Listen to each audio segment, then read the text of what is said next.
is, how many homes do you show them, or how long do you show them property? And the answer to that is however many it takes. Sometimes they buy the first home they walk into. Sometimes you're with them for months before they find the one. Establishing those relationships, however many it takes. There's no magic number, you guys. Questions about buyer's agent's responsibilities, working as a buyer's agent?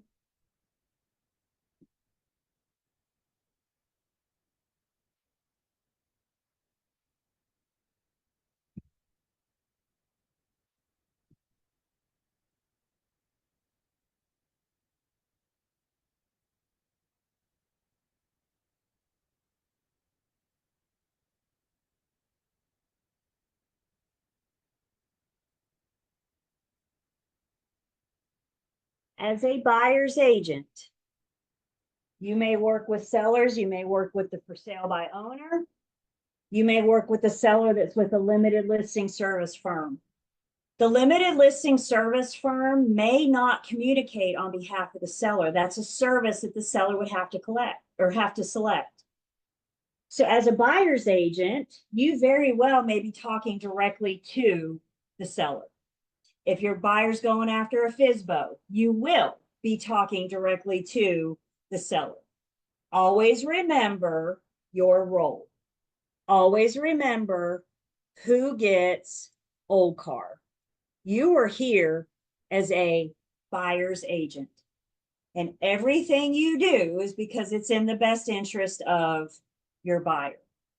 Don't fall into, especially with the FSBO, don't fall into undisclosed dual agency. Don't let that seller think that you have their best interest. They chose to go it alone. And I'm going to honor that. I'm going to respect that. So making sure we're doing our working with real estate agent disclosure, letting them know this stuff up front, but also making sure you don't cross that fine line.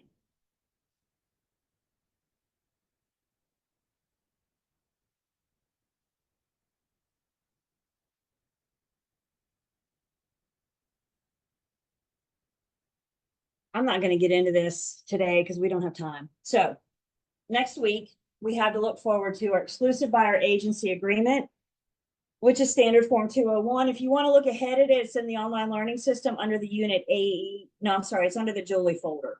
So our exclusive buyer agency agreement is under the Julie folder. We're going to see when we look at this next week that many of the provisions of the listing agreement are the same, similar. There's some differences in our buyer's agency agreement that we didn't have in the listing agreement. Those differences are on page 243.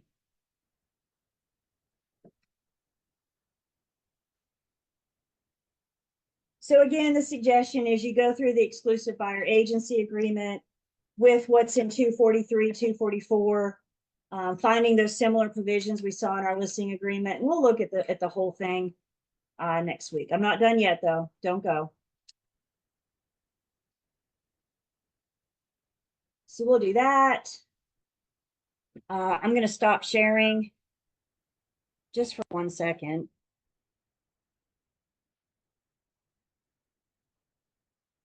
Okay.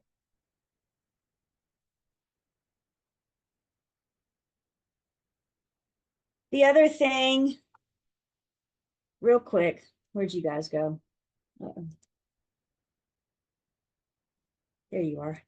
The other thing that comes up when working with buyers, we could be working as a dual agent. If you're a dual agent, you're not exclusive to the buyer or the seller. Remember, dual agency is all about who, or what I should say. It's all about and only about the firm. So if you're acting as a dual agent, exclusivity goes away. I think we can all agree there's that potential for conflict of interest. We don't want to favor one party over the other. Dual agency is intentionally created with informed written consent of both parties. I can't just start acting like a dual agent. That's implied agency and it's never allowed. We have to create it. Exclusivity goes away, advocacy goes away. unless we enter into designate. When we look at our buyer's agency agreement next week, we're going to see that we have similar verbiage. Dual agency is explained to the buyer what the firm's role is, that kind of thing. You know, again, being familiar with the forms can help us put words in our mouth, help us know what to say. So I do encourage you guys to look those over.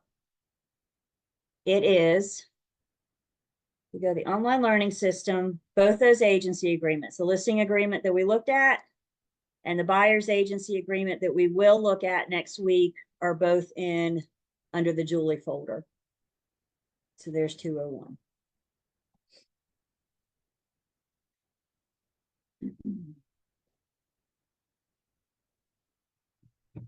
Questions?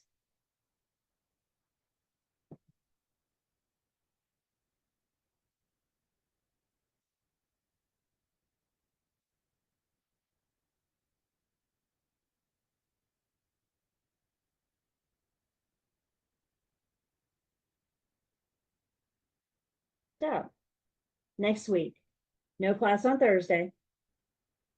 Head Bobs, no class on Thursday. Okay, good. When we come back next week, we're going to start with our exclusive buyer agency agreement. We'll look at this. And then the only thing we have left to do in Unit 8 is math. So for those of you, remember we've done 2 pieces of math already. We did Unit 3 math, Unit 4 math. This is a good opportunity for you to get caught up. For those of you, the math concepts is on page 245. So if you want to look ahead, start talking about commissions, we're going to look at the commission map, which is the image you're looking at. And then over on 246, we're going to help the seller calculate their net. So this is the math. So next week, buyer's agency agreement, math at the end of Unit 8. After that, we're going to get into 9 and 10. 9 and 10 are our contracts. 9 is basic contract law, what every first-year law student learns about a contract. 10 is specific to our sales contract. The sales contract is the legally binding relationship between the buyer and the seller. So we're going to look at 9 and 10. We're going to go over, also in the Julie folder, is our offer to purchase and contract. This sucker is now 17 pages. It takes an awful lot for the seller to sell and the buyer to buy. Yes, we have 17 pages. So we'll go over this, not word for word, but we'll go through it. I encourage you to look ahead. So we'll be in 9 and 10 all next week. Don't forget Thursday too. We start going until 2.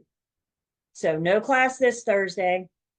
Next class we go to 2 for a couple weeks.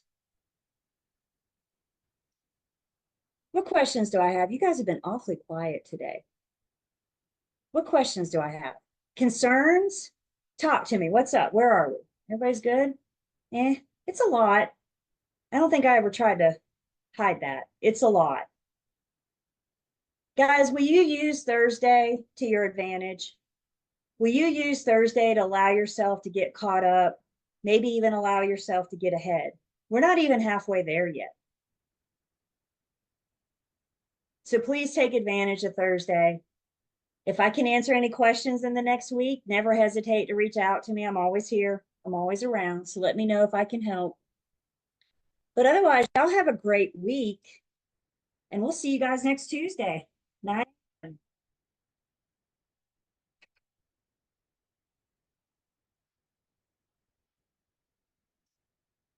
Thank you.